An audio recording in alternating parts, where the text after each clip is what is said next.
Happy Monday, it's Eric. We're going to kick off this week by talking about one of my favorite topics in the whole world, and that is how do you kick off your day on a positive note. For over 20 years, I've been implementing something that's so simple and yet so powerful. It really is the key, not only for me, but for just about anybody else that I've ever talked to that does this, about how do you start your day in a way that is uplifting, focused, exciting, patient, all of those things wrapped up into one ball. Here we are.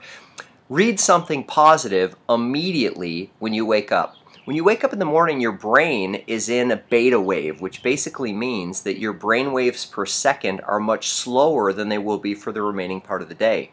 Incidentally, this is when your brain is also most receptive to information. So when you can start your day and literally immediately be reading something positive, something inspirational, something educational, what you're doing is you're pre-programming your brain for the entire day to be having a fantastic experience. Now you get that your brain is having its own experience, and if you don't get that, if you're like, what are you talking about? We're going to talk a lot more about that, but I'll just put it to you this way. Are you the one that's deciding the thoughts that you think?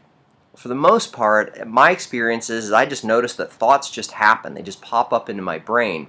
Well, when you can consciously hold an intention to do something to positively program your brain, then that's going to have a lot of ramifications on the back end. So what do I read? I've got 3 of my favorite little books here that I'll show you. Number 1, Greatest Salesman in the World. I've been reading this since 1990. It has nothing to do with sales, in my opinion. Maybe it has everything to do with sales. It has everything to do with how do you look at the world, and then for me, how do I start my day in a positive way? It has little chapters, scrolls.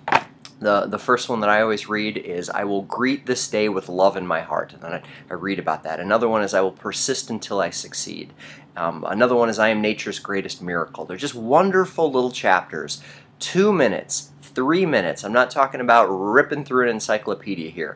Another one, same sort of a small chapter format, is Stephen Mitchell's The Tao Te Ching. I love this. 81 little chapters. Wisdom that's over 2,500 years old. It's about the internal experience that we have.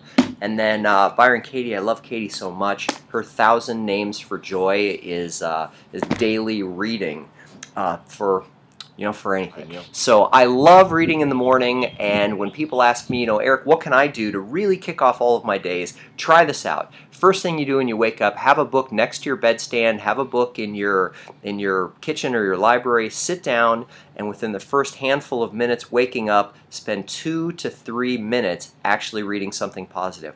Now, what would prohibit a person from doing this? This is a really important thing to understand. What would prohibit most people from doing this is the thought, I have too much to do. Just think about that for a minute. If you're waking up in the morning and one of the first thoughts that you're having is, oh my gosh, I have too much to do. I don't have time to read for 2 or 3 minutes in the morning. Okay, that is a recipe for disaster, because in that early stage when your brain is the most receptive, you're programming it with stress, stress, stress. So program it this week. Even just try it out for tomorrow. Try it out for a couple of days, and you'll be amazed at how much more relaxed you are, how much more focused you are, how much more patient you are, and a lot of goodness springs from that. Happy Monday. Have a terrific week. I look forward to posting your comments. Please post what books you love to read in the morning, what inspires you, what gets your day off on the right foot. I want to read about them.